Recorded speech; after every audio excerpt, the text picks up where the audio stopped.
Hello दोस्तों, कैसे हैं आप सभी। आशा करता हूँ सभी मौज में होंगे, एकदम बिंदास होंगे। तैयारी भी आपकी बहुत बेहतरीन चल रही होगी। तो स्वागत है आप सभी का आज के यूट्यूब सेशन में। और आज मैं आपके सामने प्रस्तुत करूँगा डीएलएड 4th सेमेस्टर के स्टूडेंट्स के लिए साइंस विषय के कुछ very short answer type questions, कहें अति लघु उत्तरीय प्रश्न। तो दोस्तों, आपका एग्ज़ाम 27 सितंबर से स्टार्ट है और मेरी तरफ से आपको बहुत बहुत अग्रिम शुभकामनाएं। आशा करता हूं कि आप 90+ मार्क्स ला कर के एग्ज़ाम में पास हों दोस्तों। साथ ही साथ आपके लिए एक महत्वपूर्ण सूचना है कि आपके एग्ज़ाम स्टार्ट होने से पहले मैं आपको बहुत ही इम्पोर्टेंट क्वेश्चंस के कुछ वीडियो प्रोवाइड कराऊंगा। उन सेशन को आप अवश्य देख लें, क्योंकि वो आपके लिए एकदम बेहतरीन होंगे। कि सारे क्वेश्चंस में से छांट करके एक निचोड़ आपको दिया जाएगा, वो आपको बहुत ज़्यादा हेल्पफुल साबित होंगे। और मुझे विश्वास रहता है कि मेरे ऐसे जो वीडियो मैं 1-2 दिन पहले आपको प्रोवाइड कराता हूँ ना, ये गैस होता है मेरा, वहाँ से ज़रूर उन वीडियो से क्वेश्चन फंसते चले आए हैं अभी तक। और अब भी मुझे विश्वास है कि क्वेश्चन अवश्य 1-2 वहाँ से हर वीडियो से फंसेगा। ठीक है, चलिएगा शुरू करते हैं आज का सेशन। और जिन्होंने पहली बार वीडियो को सीन किया तो वीडियो को लाइक कर दीजिएगा, चैनल को सब्सक्राइब कर लें। ठीक है, चलिएगा। पहला क्वेश्चन आपके सामने है वेरी शॉर्ट आंसर टाइप में कि मेंडलीव के आवर्त के कोई 3 दोष बताइए। आपको डीमेरिट बतानी है मेंडलीव के आवर्त के बारे में। तो नंबर 1 करके लिखेंगे कि हाइड्रोजन को क्षार धातु एवं हैलोजन जैसे दोहरे व्यवहार के कारण दोनों वर्गों में रखा गया है। ये मेंडलीव के आवर्त का पहला दोष है कि हाइड्रोजन को क्षार धातु एवं हैलोजन, क्षार धातु में भी और हैलोजन में भी दोनों ही दोहरे व्यवहार के, इसका जो व्यवहार है वो दोहरा है, इस वजह से इसको दोनों वर्गों में कैटेगरी में रखा गया है। ठीक है। नंबर 2 है कि समस्थानिकी के लिए कोई नहीं है। नंबर 3 है कि समान गुण वाले तत्वों को अलग अलग रखा गया है, जैसे Cu, Hg, Hg और Ti। मतलब इनको सभी को एक जैसे गुण होने के बाद भी, जैसे Cu कॉपर है या Hg मरकरी होता है ना, सिल्वर होता है, इन सभी को एक जैसी क्वालिटीज़ होने की वजह से, होने के कारण भी इन सभी एलिमेंट्स को अलग अलग रखा गया है। ठीक है। नेक्स्ट क्वेश्चन है कि विद्युत ऋणात्मकता किसे कहते हैं। विद्युत ऋणात्मकता का मतलब नेगेटिविटी से होता है। तो इसको आप समझ लें कि किसी तत्व परमाणु की वह क्षमता जिससे वह साझेदारी की इलेक्ट्रॉन जोड़ी को अपनी ओर खींचती है, उसे तत्व की विद्युत ऋणात्मकता कहते हैं। जिस कैपेसिटी के बेस पर तत्व परमाणु की वह क्षमता जिसके द्वारा वह किसी इलेक्ट्रॉनिक पेयर को अपनी ओर आकर्षित करती है या अट्रैक्ट करती है, खींचती है, उसे उस तत्व की ऋणात्मकता कहा जाता है। ठीक है। नेक्स्ट क्वेश्चन है कि स्थिर विद्युत आवेश क्या है। स्टेबल विद्युत आवेश क्या होता है, इसको समझेंगे। और 1 नंबर में प्रश्न आ जाता है कि पदार्थों को परस्पर रगड़ने से, 2 पदार्थ हैं उनको हम आपस में स्क्रब कर रहे हैं, आपस में रगड़ने से उस पर जो आवेश की मात्रा संचित रहती है उसे स्थिर विद्युत आवेश कहा जाता है। ठीक है।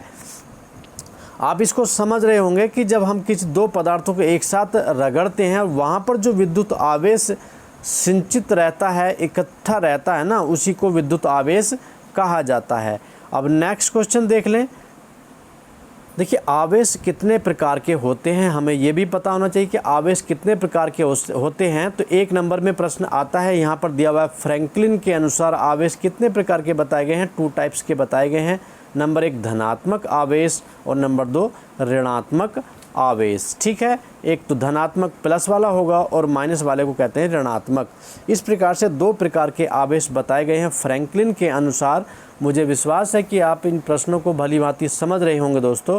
नेक्स्ट क्वेश्चन है कि आवेश के आकर्षण तथा प्रतिकर्षण से आप क्या समझते हैं। देखिए, आकर्षण का मतलब होता है किसी चीज़ को अपनी तरफ अट्रैक्ट करना, और प्रतिकर्षण का मतलब होता है हमारी तरफ जो चीज़ अट्रैक्ट नहीं हो रही, डिस्ट्रैक्ट हो रही है, वह प्रतिकर्षण कहलाएगा, हमसे दूर होने जा रही हो। ठीक है। तो समान प्रकार के आवेश से प्रतिकर्षण होता है। जब 2 आवेश समान प्रकार के होते हैं तो वहाँ पर अट्रैक्शन नहीं होता है, आकर्षण नहीं होता है, बल्कि क्या होता है, वहाँ पर प्रतिकर्षण हो जाता है। क्या हो जाता है, प्रतिकर्षण हो जाता है। वहाँ पर क्या होगा, वहाँ पर प्रतिकर्षण हो जाता है। ठीक, एक दूसरे की तरफ को आकर्षण नहीं हुआ बल्कि प्रतिकर्षण होगा। जैसे अगर प्लस है, इधर भी धातु प्लस है, इधर भी धातु प्लस है, तो दोनों में अट्रैक्शन नहीं होगा, वहाँ पर प्रतिकर्षण होगा। क्या होगा? प्रतिकर्षण। ठीक है। अगर दोनों धातुएं माइनस माइनस है तब भी उनमें अट्रैक्शन नहीं होगा बल्कि प्रतिकर्षण होगा। और जब दो धातुएं, एक धातु प्लस की हो और एक धातु माइनस की होगी, तो उनमें क्या होगा? अट्रैक्शन हो जाता है आपस में, एक दूसरे की तरफ को खींचे चले आते हैं। ये आकर्षण कहलाता है। प्लस माइनस को आप ऐसे भी समझ सकते हैं, जैसे कि ये भी बॉय है, ये भी बॉय है, तो इन दोनों में क्या होगा? आकर्षण नहीं होगा बल्कि इनमें क्या होगा भाई? इनमें आकर्षण नहीं होगा बल्कि इनके अंदर क्या पाया जाएगा? इन दोनों में क्या होगा भाई? दोनों में प्रतिकर्षण होगा। अगर एक बॉय गर्ल्स होता है ना, तो उनमें क्या होता है? उनमें दोनों में आकर्षण बढ़ जाता है। वैसे ही इसमें भी होता है। समझ गए होंगे? चलिएगा, अब नेक्स्ट क्वेश्चन है कि इसको समझेंगे। चुंबकीय बल रेखाओं की दो प्रमुख विशेषताएं बताइए। चुंबकीय बल रेखाओं की दो प्रमुख विशेषताएं या करैक्टरिस्टिक्स आपको बतानी है। 2016 में प्रश्न आया भी था। तो ये देखिए, नंबर 1 करके लिखते हैं, ये समांतर बल रेखाएं हैं। नंबर 1 हो जाता है कि ये समांतर बल रेखाएं होती हैं। और नंबर 2, ये हमेशा एन से एस की ओर जाती हैं, नॉर्थ से साउथ की ओर जाती हैं।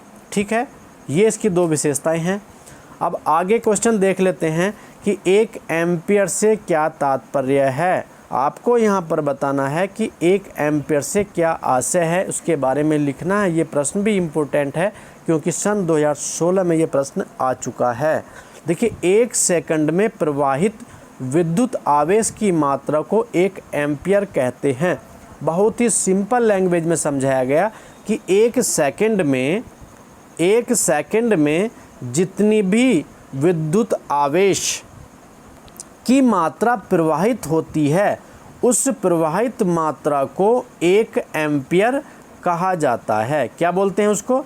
1 एम्पियर बोलते हैं। 1 सेकंड में जितनी विद्युत आवेश की मात्रा प्रवाहित होती है, ठीक, उसे 1 एम्पियर कहा जाता है।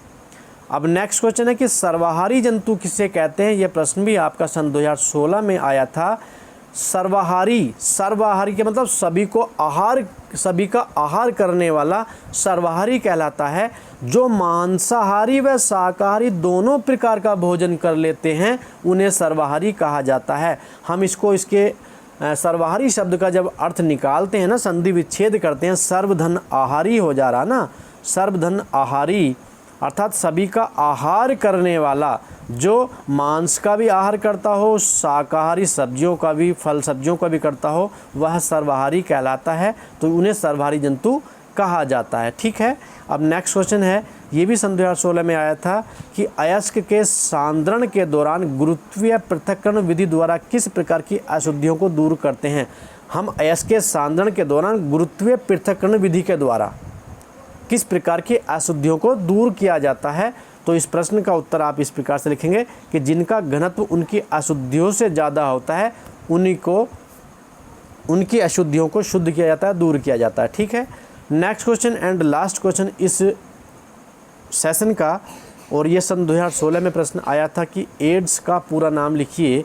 एड्स क्या है? एक बीमारी है। ठीक, इसका फुल नेम लिखना है, फुल फॉर्म क्या होती है। तो एक्वायर्ड इम्यूनो डेफिशिएंसी सिंड्रोम इसको बोला जाता है, एड्स को, एक्वायर्ड इम्यूनो डेफिशिएंसी सिंड्रोम। ठीक, इस प्रकार से आप इसको लिख सकते हैं। इसको HIV बोला जाता है, HIV भी बोला जाता है। ठीक है ना, एड्स को। तो ये आपको एक सेशन दिया मैंने, केवल 10 क्वेश्चंस का। मुझे विश्वास है कि ये प्रश्न आपको पसंद आएंगे और आपने अच्छा रिवीजन इनसे किया होगा। नेक्स्ट वीडियो आपको जल्दी प्रोवाइड कराएंगे। तब तक के लिए चाहते हैं अनुमति, अपना ख्याल रखें और वीडियो को लाइक नहीं किया तो कर दीजिएगा। चैनल को सब्सक्राइब करना बिल्कुल मत भूलिएगा। बहुत बहुत धन्यवाद। जय हिंद।